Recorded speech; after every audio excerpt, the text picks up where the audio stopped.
they're not going to win these margins in rebounding, in shooting, in forcing turnovers, stuff like that. And they're going out and winning anyway. Classic D White form. You look up at the end of the game and he goes 10 for 18, Yeah. 31 points. Guess that's just what a superstar does. But the talk don't stop. Breakdowns all night till the next tip off from better talk to the grind each game. Every stat, every play, yeah, we call it by name. We don't lose, we ride. That's the Boston way. Through the highs, through the lows, till we green every day. If you love this team, if you know the source, you already know this is your Celtics Source. What's up, everyone, and welcome in to a bonus episode of Your Celtics Source on this Saturday afternoon as we're recording in between Celtics games here. They actually play again tonight against the Toronto Raptors. Yep. They beat the Heat last night in a pretty dominant three-point performance to start that fourth quarter. And, we're going to talk about this game a little bit. We're going to talk about the emergence of Hugo Gonzalez and why I think he sort of has a benefit over some of the other players of his age. We're also going to talk a little bit more about Jayson Tatum and his, speedy recovery, it looks like. And we'll keep it pretty short as Christmas Eve, we are going to be doing a full episode after these three games. And given that it's the third of the season, we'll do predictions and whatever then. But to start off, what was your thoughts on the game last night? I thought it was fun. I'm not going to lie. We'll get to Ugo and all that, but it was nice to see D White return to classic D White form, just blocking, stealing, draining threes. I mean, he was lit, and that was really nice.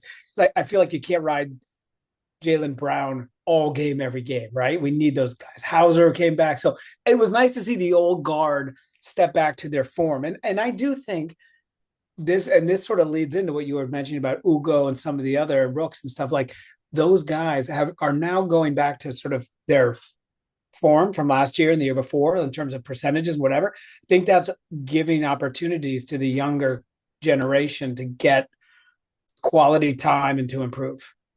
Yeah, I thought Derrick White's, been playing pretty well as of recently. Yep.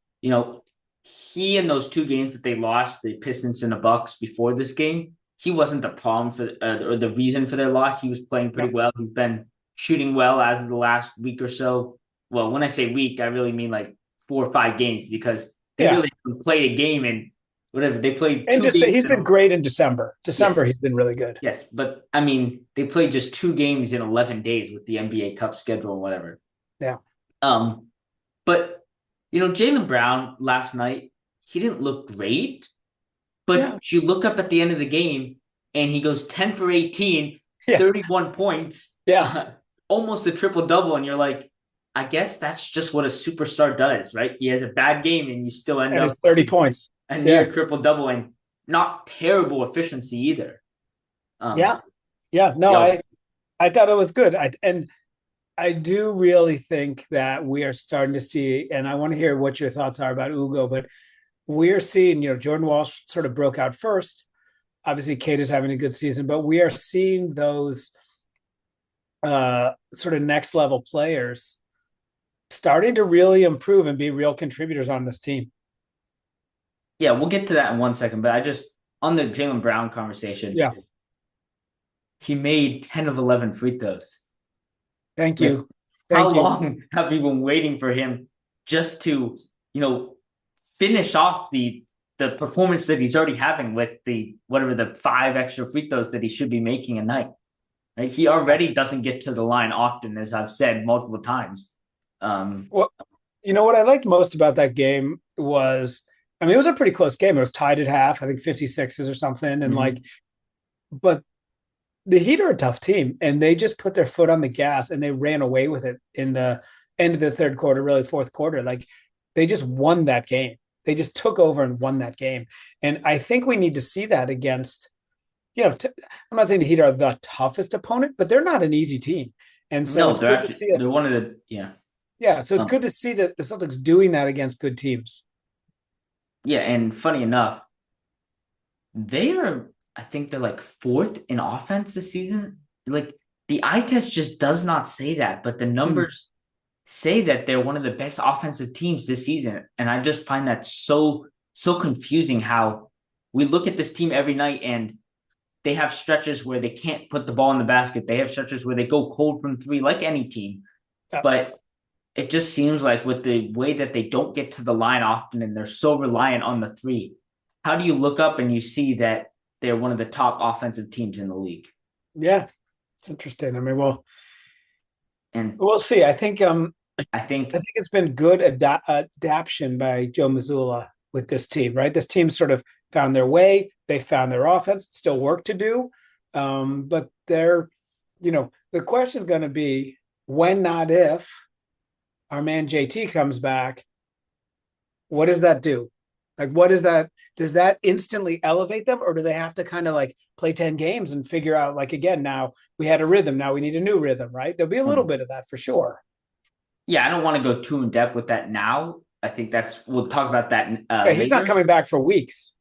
Yeah, weeks. I love how you slid that in there. Well, it could be 52 weeks, but no, I think here's the funny thing.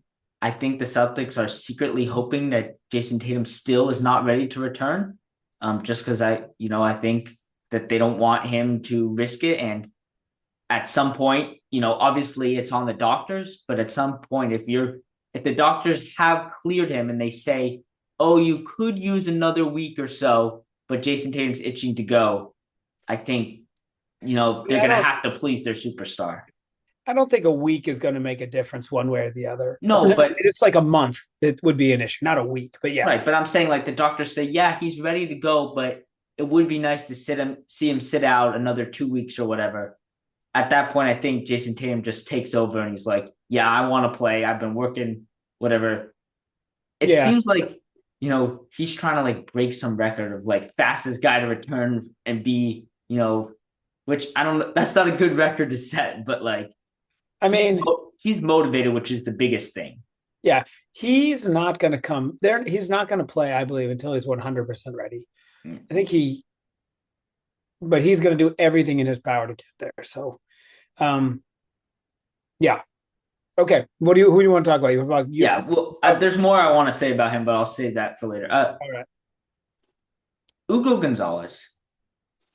He's been playing in Spain for the last 3 years. So he's already playing against pros, albeit not NBA players, but he has that experience over some of the players his age coming out of college because he's already been in a championship situation. He's already playing against grown men in the fact that, they're all in their 20s, 30s, some of them, retired NBA players, right? So the fact that he's playing in a professional league gives him that advantage of how to just go about your business, how to put in the work and do the things that you're good at and not worry about the things that are not in your wheelhouse. And Joe Mazzulla, I think, has been has done a great job of telling guys like Josh Minot, Hugo Gonzalez, Jordan Walsh of exactly what they need to do to get on the court. Yeah, I agree. I actually think there's a really interesting bigger point here now, which is between Joe Mazzulla and our man Brad Stevens, of course, at the top of the pyramid here. The Celtics, I feel like, have become a very good development organization. Mm-hmm. They really, they put guys in the G League up in Maine. They'll work them out. They'll get them onto the roster. If you look at the guys they've been developing over the last bunch of years, Luke Cornett, Pritchard, Hauser, now Jordan Walsh, and I think it goes beyond just the guys that are still on the roster, right? You have guys like Neesmith over in Indiana who great example. Didn't have a role. We didn't really have a role for him. That's one of the biggest mistakes. I really think the Celtics should have held on to him. But there was like no room for him, right? Yeah, he's become a star in Indiana. Yeah, so they've really become a great development organization. And I think that bodes well because I think it's really hard to just sign stars and win. We've seen a lot of orgs, the Clippers, the Nets, like lots and lots of folks try and just do that. And you really need homegrown talent not only because you need guys who are relatively cheap to be in those first couple of years, even if you sign them like Cooper Flag to a big contract, it's still peanuts compared to what he'll make when he hits, his I mean, renewal. he is So making, what is he making, 15 million a year as a yeah, 15, but not 50. right. Right. Like, so, but you need some of those role players at 5-10 million bucks or $3 million or whatever. And it's like, so that you can afford the 65 million for Jaylen Brown or Tatum or, Right. SGA or whoever. And so I think it's, if we can keep it up, it's a real competitive advantage, which I want you to hear your comment. And then I have a fun fact for you. Yeah, I mean, I don't know if this is going in a different direction than what you had thought, but it seems like, with all these guys sort of coming up, Joe Mazzulla doesn't have a spot for them because it seems like when Ugo is playing well, then Jordan Walsh takes a back seat. Josh Minot takes a back seat. It seems like he can't play both of them at the same time. It seems like it's one or the other. And Jordan Walsh, he still, as of now, has that starting job. But with Ugo, I'm not saying Jordan Walsh has lost it. I'm just saying that Ugo has won it from him or won, big stretches of minutes in these couple games. And it seems like maybe, Jordan Walsh will have a moment where he'll come back up, and it's sort of an up and down, not of who's not playing well. They're all playing well, but who is playing at that greater level. It's ride the hot hand a little bit, right? And I think that's good for two really significant reasons. One, I think it motivates guys, right? Like they really, you want to get on the floor, right? Like anybody, right? So you're going to do that extra work. You don't take it for granted, right?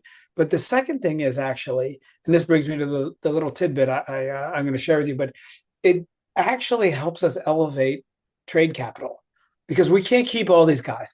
So when you now have 5 guys like an Ugo and a Minot and a Walsh and a whatever, like you can let go, you can't keep everybody, right? So you're going to be able to get value for trading those guys, right? Because you've developed them, which leads me to my fun fact. I was listening to our sister station, Gasper and Murray were on, our good buddies. And I'm gonna credit this to Chris Gasper, who pulled this out. But in the draft, and I know we're getting ahead of ourselves, but hear me out. We have, and I couldn't find all the details of how we got it, but we have a second round pick, which is the most favorable. So the best pick between the Timberwolves, the Knicks, the Pelicans, and the Trailblazers. So there's a very good chance we could have the 31st pick in the draft. So first round, but the last pick in the first round or whatever? No, we might have it's a second round pick, but the Pelicans and Trailblazers very well might end up with the first pick. And so we could end up with the first pick in the second round. So that middle spot or whatever. Right. Like right after the first round. And so that gives us the ability to go get another Jordan Walsh, another Hugo Gonzalez, another guy like that, right? So that's a really interesting little, revelation. We have a first round, and then we have 3 second rounds. Now, I'm just saying, now, I think second rounds are, we give a lot of credit to Brad Stevens right now for going out and finding a Hugo talent, but I do think it's a lot of hit or miss with the second round. It's a lot of, can you get some guy that can play a certain role and just excel in that role for you? Yeah. I mean, but if you have the 31st pick, just hypothetically, what's the difference between the last pick in the first round and the first pick in the second round? Nothing. Right. So, but if you said, he's a first round pick, you'd be like, oh, okay. Well, he was 30th. He was, but so I just think that's interesting. Like we've got, maybe we'll package some of those picks and the player, who knows what they'll do. But like, I do think, and I know this is not the topic, so we'll go back to your question in 1 second, but I'm always thinking about the future too. And how are we building? And like, when we are ready to go win again and go head to head with Oklahoma City or whoever, we're going to need another bona fide superstar on this team.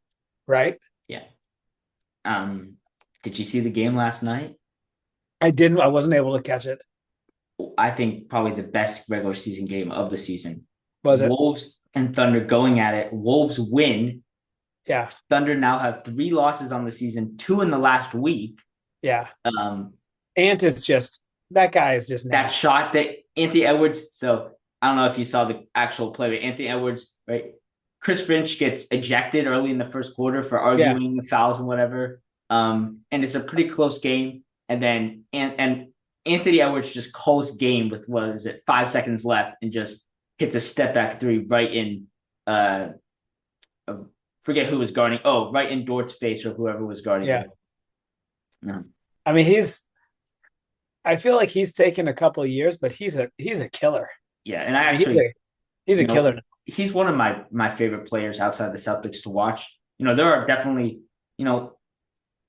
as you know, I'm not a big fan of SGA and the way he plays, but I'm really growing in love with the mindset of Anthony Edwards, just his attitude. Now, there are definitely some times where he talks too much and he doesn't back it up, but lately when he's He, been backing it up, it's been fun to watch.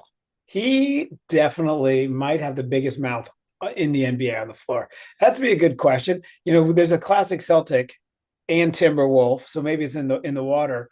Mr. Garnett.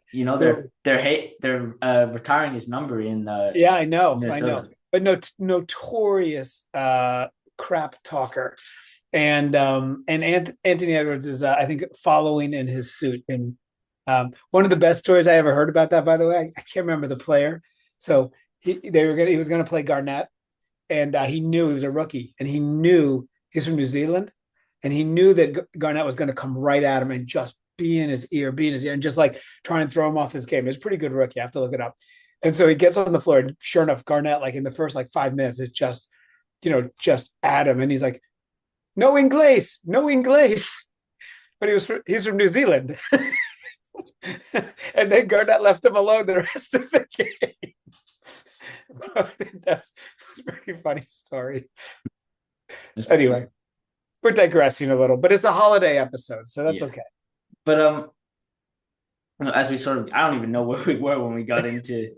Well, tell me this: who do you? I want a prediction from you, because this is my question for you. Let's look at Hugo, Walsh, Minot. Let me know if I'm missing anybody. At the end of the year, who's going to be most improved on the Celtics? I think Kata had a case last year. I think he was probably most improved. I think he's been great for the Celtics. Yeah. Obviously we know the problems with the center depth behind him. Actually, what I love about Ugo is he actually is playing center sometimes when he's out there. Now, when I say center, if he's the tallest guy out there, he's automatically the center, right? It's not like maybe it's not technically the center position or whatever. Right. But he's been playing as the tallest guy out there and sort of being that, second center, if you will, for this team, as Garza is completely off the map. Yeah, I was going to ask you what's your take on Senor Garza? Yeah, he's a center that can't play out on the perimeter guarding and doesn't have enough of an offensive game right now. Just not effective, is he? Right? Not one bit. He was. We thought we could get 15, 18 good minutes, right? But yeah, doesn't seem like it. And I'm going to finish that question that you had, and then I actually want to talk about Joe Mazzulla and how he's using centers right now. Sure. Right. Yeah, I'd probably have Jordan Walsh. I don't know, when we say Hugo Gonzalez, we don't know what he was like. I mean, we have an idea of what he was like in Spain, but yeah, he didn't play much. He was a little injured, right? And he's not playing in the NBA or in college, so we don't have a great eye on what, he was like before. So I'll probably have to go with Jordan Walsh just because we know what he did last year and how much of a jump he's had this year. Yeah. But I do think that I'll say this. I think Jordan Walsh and Hugo Gonzalez are tied for, the expectation that we had coming into the season and what they're doing now. Yeah, that's fair. I think if the following thing can happen, I think it'll be a runaway win, which is if Jordan Walsh can get his fouls down, if he can figure out how to defend without fouling all the time. And I think it's coaching is really. Yeah. So I think, Yeah, I actually think he's had pretty good stretches, and then there are a couple games where he doesn't have. Yeah, which is fine, but like Yeah, he still fouls too much. He yeah, has and too many fouls a game, and some of them are it's bad fouls. it's You know what I actually, mean? and this is something that I don't think we would have ever said about this guy last year, is that it's actually not the fouling that's the problem. It's not giving the other team points or whatever. It's the fact that when he fouls, he's not on the court, and we need him on the court so Yeah. much right No, now. no, that's right.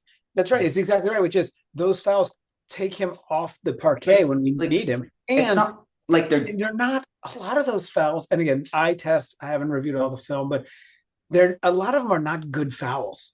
They're stupid reach-in fouls. They're, yeah. like That's I would say like 25% of those fouls are bad fouls. that's where I'm gonna have to disagree with you. I actually Okay. think a lot of them are him trying to put effort on the defensive end. This sort of goes to my point that I was gonna say earlier that Joe Mazzulla, um, he realizes that they're not gonna win these margins in rebounding, in shooting, in um, forcing turnovers, stuff like that, and they're going out and winning anyway. They're sort of losing all the things that Joe Mazzulla would get extremely upset about last season.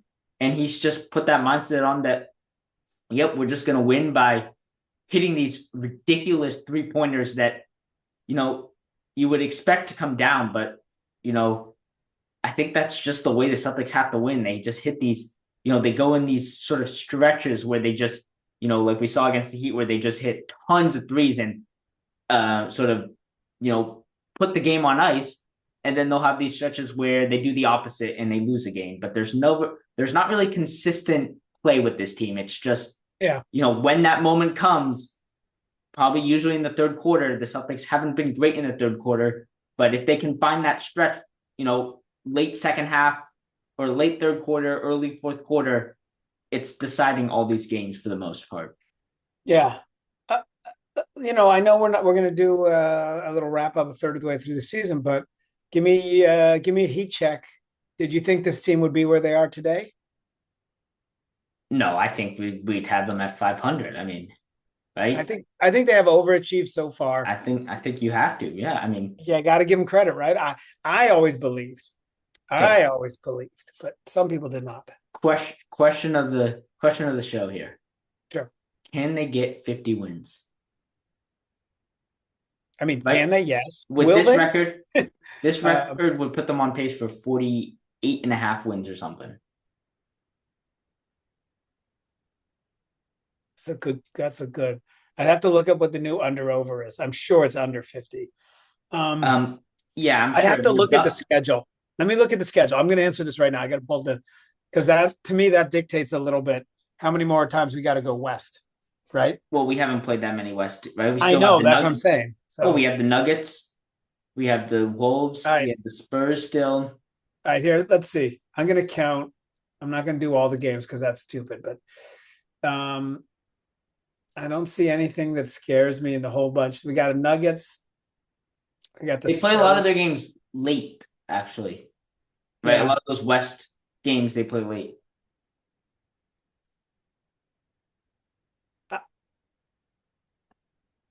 I mean, Yeah, we have a pretty rough stretch Yeah. in the second half of this season against the West. yep. They sort of I stack. think I'm going to answer your question. I think we can, but I think we win 48. I don't think we do. I Yeah. do think it's possible. Like if you can split games with the Nuggets, right? Like I you're mean, going to split with Are you LA. going to If you split against the Nuggets? Let's be serious. Well, think about LA. When we played LA, you just got Sure. lucky. Luca was out. Like it was a fluke. I'm not saying you would beat him head to head. Maybe you would, but like so you can you got to get it to break your way on terms of maybe some injuries and maybe some like just you steal some wins because you just Right. play out of your mind. And you can't be losing to the Milwaukee Bucks You anymore. got to sweep every game against the Pacers. You got to sweep every game against the Trailblazers. You got to beat the Bucks. You got to beat the Kings, which are tough. You got to at least split with the Kings, but you got to win. You got to win all those games that are winnable. But there's a lot of bad teams on this roster still to play this season. I mean, there's some bad teams in the NBA right now. Yeah, I mean, you've got still a lot of games against very beatable teams, even if they're not that bad. like obviously Pelicans, but you got the Magic. You got the Hawks a couple times who are good though. You got the Nets, so I think so. You got the Suns. I'll tell you though who I was not a believer in, but now maybe scare me just a little bit is actually the Knicks. Yeah, it's funny because they did beat the Knicks whatever a couple weeks ago now. Yep. They sort of beat them playing their game. It wasn't like I mean, yes, they had good shooting, but it didn't look like they were outplayed and they just found a way to win. It looked like they were pretty evenly matched. I know the Pistons still hold the top record in the East. I think the Knicks are a better team, honestly. I think so too. I think the Knicks are the best. Pistons are good. I think Knicks are better. I feel like Knicks are the 1 seed. Yeah, and I think so, and I think when it's all said and done, that will be the case. Just because the Pistons have that one flaw that they've had for many years, which they don't shoot threes well, and that can come back and hurt them in today's NBA. And the Knicks under Mike Brown had been playing much better defense, and Mikal Bridges isn't playing 38, 40 minutes a night, all 82 games. So I do think I think that's right. I mean, I haven't looked at the odds, but I would think the Knicks are the favorite to win the East. I bet they're not because let's go to real time. I'm trying to think. Are they now 2 games back, 3 games back? They might not be as But they don't always. That doesn't always represent right. They were right. The gap. The Knicks are number 1 at plus 280 to win the East. Actually, who's second? Well, when it says win the East, is that with playoffs? Win the Eastern Conference Championship. Yes. So, who's going to have the best record at the end of the season? No. Who wins the Eastern Conference playoffs? Right. But I'm saying, is that different than? I mean, yes, what matters is who wins the conference, but at the end of the season, who has the 1 seed going into the playoffs? I'll tell you what's interesting. I'll read you these through one of our sponsors. We encourage only responsible gambling. But the Knicks are number 1 at plus 280 to win the Eastern Conference. Who do you think is second at plus 400? To win the Eastern Conference? Win the Eastern Championship. It can't be the Cavs anymore after the way they've... Yes, Cavs? Cavs at plus 400. Give me the next 2. That's all we're going to do. The next one is plus 500. Orlando? Detroit. Oh, okay. Okay, Detroit. And who's fourth? Who's the fourth likely to, according to this, to MGA or ESPN bet to win the East at plus 700? I have a 3-way tie. I'm going Magic, Raptors. Can't be 3-way tie. There's not a tie. You have to pick one. Magic, Raptors, Celtics. Celtics. Okay. Standalone number 4 at plus 7. Yeah, I got 7. that correct. Ahead of Orlando, Atlanta, the Heat, the Sixers, the Raptors. So I think, right, obviously, if the Celtics win tonight, beating the Raptors, they will hold the sole third spot in the East. I think they're tied right now for the record. The Raptors have overachieved, definitely. I think you would expect them to go down a little bit, but so far they've been holding their own. Yeah, I think that's right. I just think it's interesting. I don't know what the odds were at the start, but no way the Celtics were plus 700 to win the East. No, I mean, probably we had the Hawks up there with 1,700. Yeah. But going back to that, 50 wins, it's probably not quite there, but you're above the, 42 wins that we had this team at for sure. I mean, the line was 40 and a half. 40 and a half. So 40 and a half was the line. And then you go, I think this team will win 46, 47, 48 maybe. Yeah, I think that's right. Which will put and you know what? Tatum comes back and actually plays, and you might beat some teams that are, you could end up, depending who you play. You play the Knicks in the third to last game of the season. If they have everything locked up, right, you get that. Maybe they're not playing, they're playing 20 minutes for starters, right? I'm going to make a bold prediction here. Give it to me. Assuming all goes well, we see Jayson Tatum coming out of All-Star break. So that would be end of February. And okay, you're gonna call because you get a couple days off there, and he comes back after All-Star. You think end of February? So he returns on February 25th against the Nuggets. Mark my word. Is that at home? No, that's at Nuggets. Oh, okay. So no, you know who returns? He's coming home. 27th, New Jersey Nets. New Jersey. Brooklyn Nets at Celtics. Feb 27th. That's the game he comes back. That's the game. Easy, like just walk in the park game, right? Mm-hmm. That's when he comes back.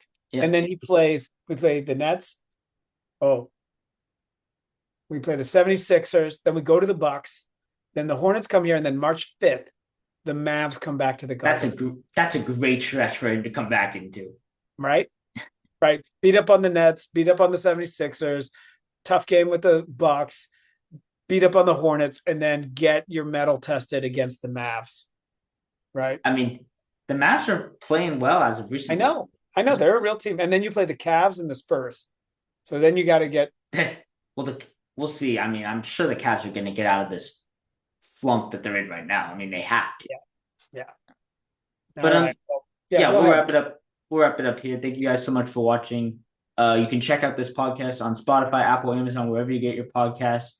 We will be doing a Christmas Eve special with our awards. You can fill out the form that's in the description of this video right now to cast your vote for MVP, Coach of the Year, who you think will win the championship, all our, third of the season sort of predictions, and we'll go over that on our Christmas Eve episode, which just so happens to be that third stretch of games for the Celtics.